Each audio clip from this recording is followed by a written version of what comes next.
Hi, I'm Ethan, a New York-based organization development coach, and I work with organizations of all types, for-profits, nonprofits, government entities, and I give counseling and advice on talent acquisition, talent management. I help them build amazing workforces, and I also help them to unleash their employees' untapped performance and productivity for lasting competitive advantage. And here's something that I'm hearing so often that it's becoming ridiculous. I actually have been for years.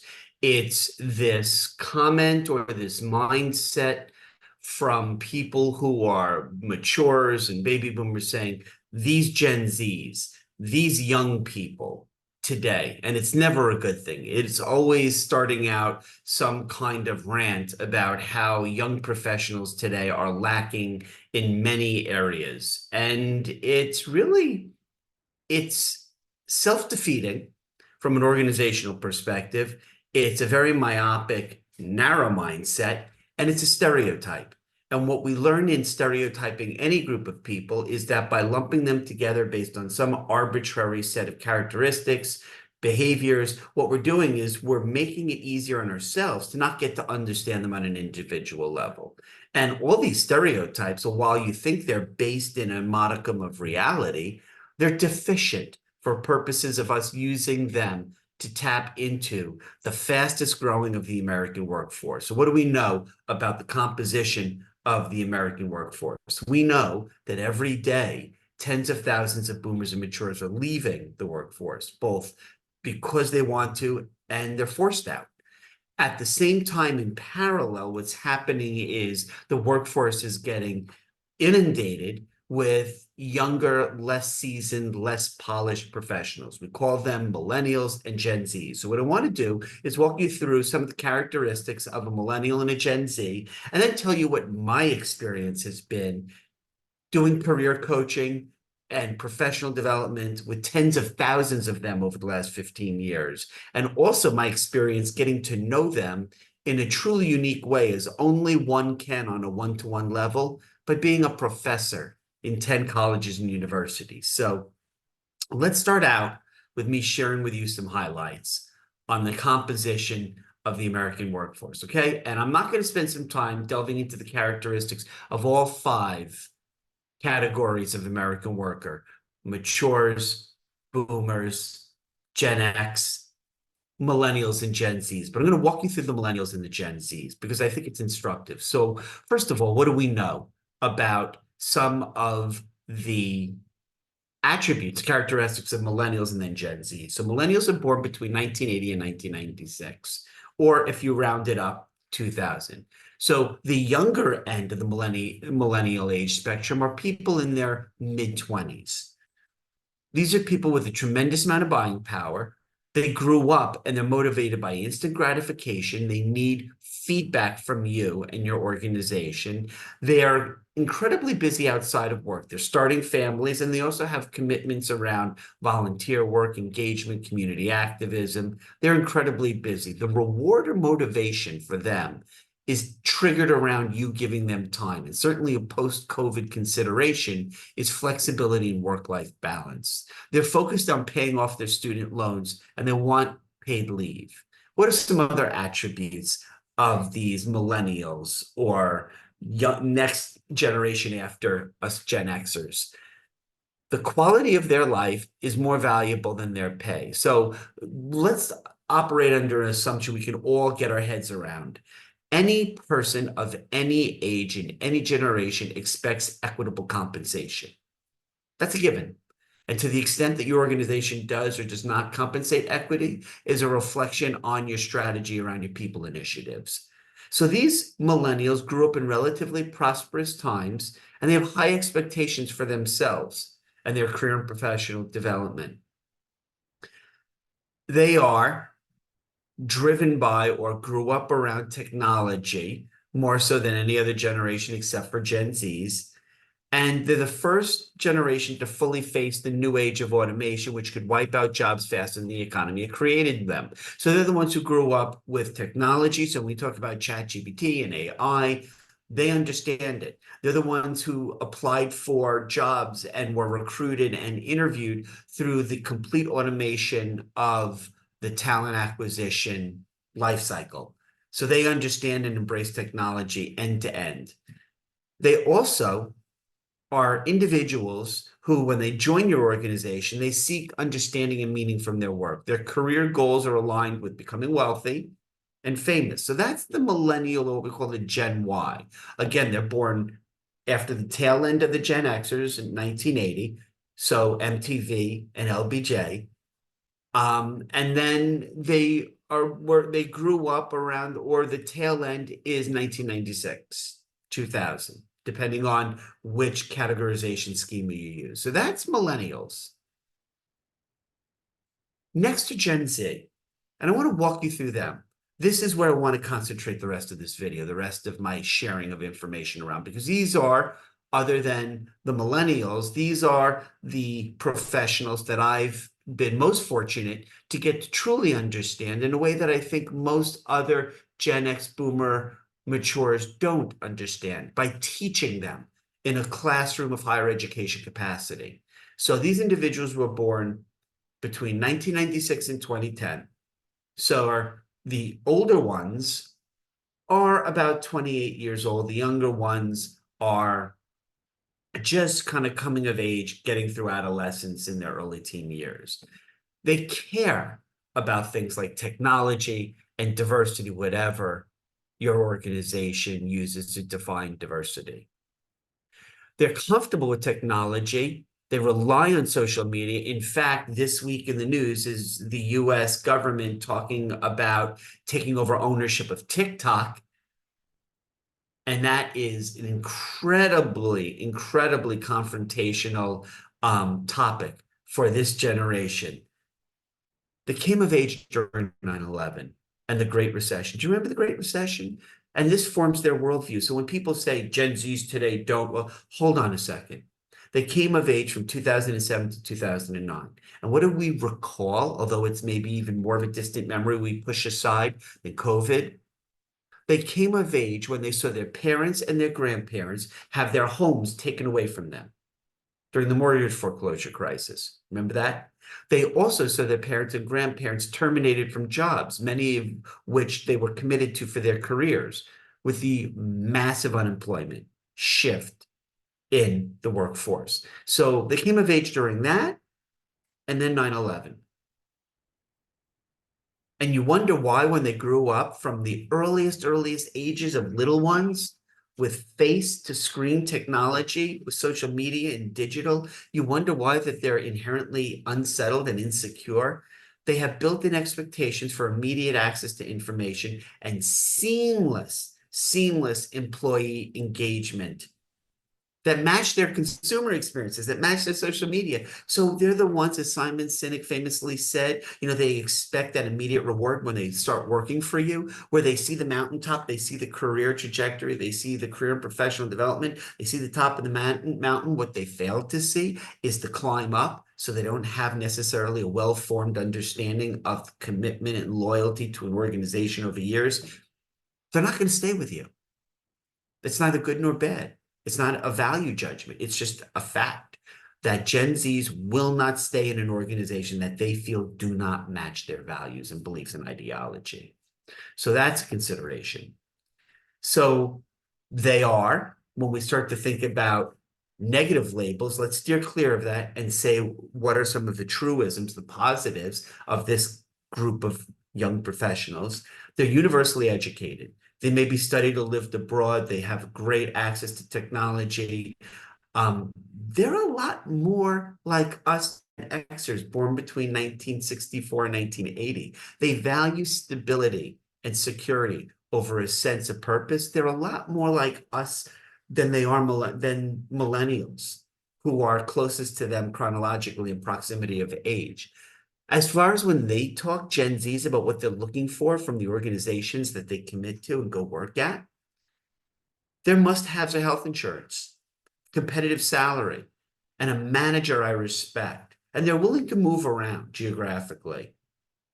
They're innovative, they're entrepreneurial in spirit, they're highly conscious of their future and the challenges they face. Okay, so there we go. I just wanted to frame it for you that way. So now what I want to overlay for a keener understanding that you may have about Gen Zs is my experience teaching them and getting to know them in 10 colleges and universities over 15 years. I've taught over 30 courses at the graduate and undergraduate level. I've given career-related talks at 35 academic institutions. So I think I'm pretty qualified as a Gen Xer to talk to those of us who are a little bit more,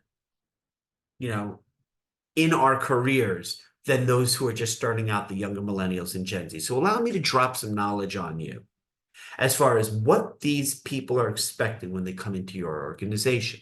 And it's not a value statement. It's not predicated on any judgment. I'm imparting knowledge that you can leverage if your true desire is to unleash these people's untapped potential so that they can maximize the contributions to your organizations by you unleashing their productivity and performance. That will have the most direct impact, straight line impact on your organization's profitability or collective aggregate workforce productivity. Here's some attributes of Gen Zs for you to take ownership of. They thrive in chaotic environments. They want your organization to share the values, exhibit the values that they possess, that they grew up with. How do you do that as an organization? By being actively committed to the communities that you're involved with, by having employee resource groups, by creating volunteer opportunities for your employees, by having partnerships with not-for-profits and local homegrown movements and establishments that they can be active in the communities, by coaching and mentoring them. Yeah, having a formal coaching and mentoring program, by caring enough about them to solicit their ideas, not only take their ideas because they're closest to the work you need them to do, so they should, one would argue, be most able to identify how to optimize their work, take in their ideas and fund them coming up with new products, new services, and are supporting their suggestions on how to automate their workload, make it more efficient.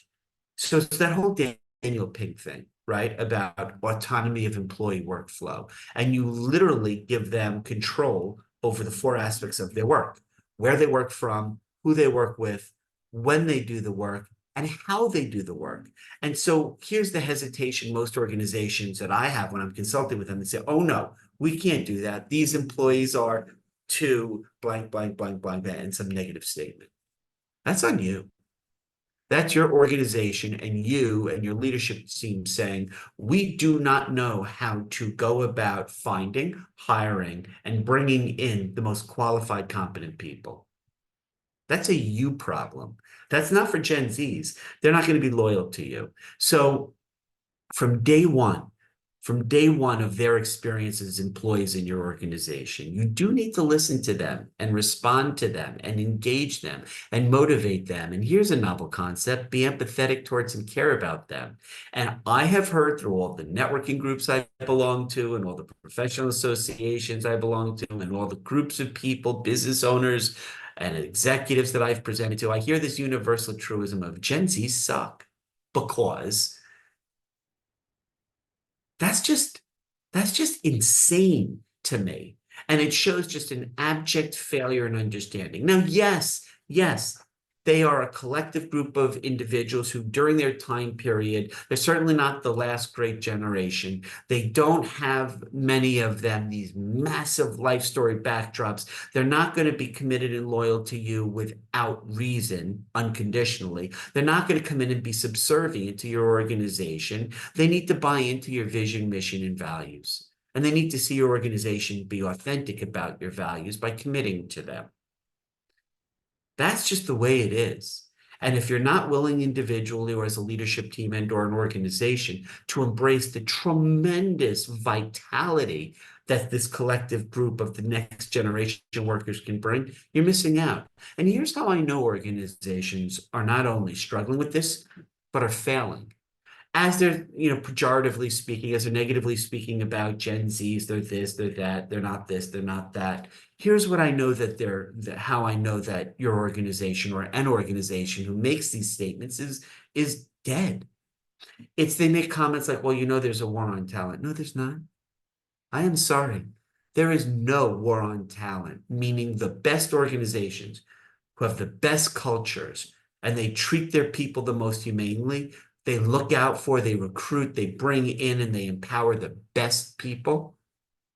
They're not struggling, not even during COVID. Well, maybe during COVID, but they've rebounded nicely. So here are some of the ways that you can tell your organization stinks as a culture or is amazing from a talent acquisition perspective.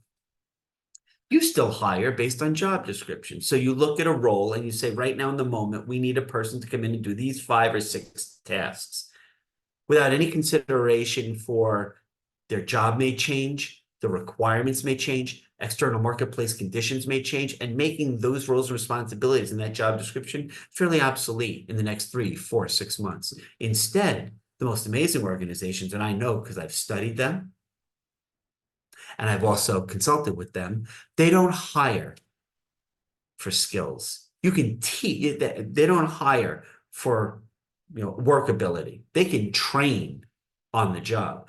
No, instead, what world-class organizations are looking for in their next generation of stars, rising stars, superheroes, they're looking for critical thinking, problem solving, being able to work collaboratively, but being self-motivated. They've taken on natural leadership roles in the past.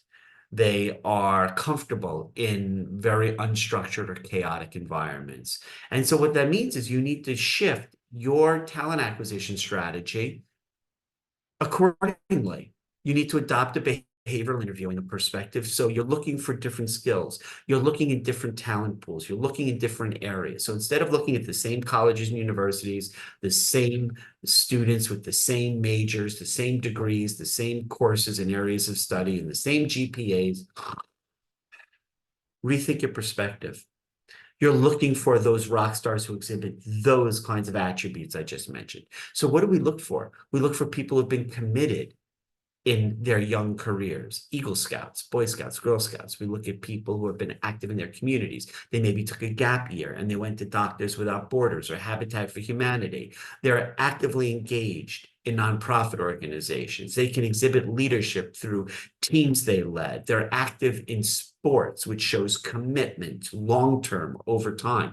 So if you're struggling with this group called Gen Zs, that just tells me you're an abject failure of an organization, you don't have a strong workplace culture, and you're not thinking about the 21st century in terms of a post-COVID global economy, global business environment where you need to source talent from everywhere based on top talent. So let's get this real. Stop labeling, stop speaking pejoratively or negatively about Gen Z, and rethink the nature of the relationship, because that old way, the command control of the 20th century pyramid that was built upon manufacturing and industrial era in the 20th century, that's dead. Viva the 21st century. In the 21st century, the employee-employer contract is a collective. It's not a tug of war. It's a communal environment. And your organization needs to rethink how you approach these people with empathy, trust, and caring. Once you do that, let me know if you're interested in my 10-step process for culture transformation. You want to create a culture where people want to come and work. And it's your reputational brand. Once you create a stellar reputational brand, Pixar, Disney, Marriott, Google, Zynga, Wegmans, Patagonia. Once you create an amazing workplace culture, they'll flock to you like moths to a flame. And they'll stay committed to you because they'll reciprocate the way you treat them. And that's it.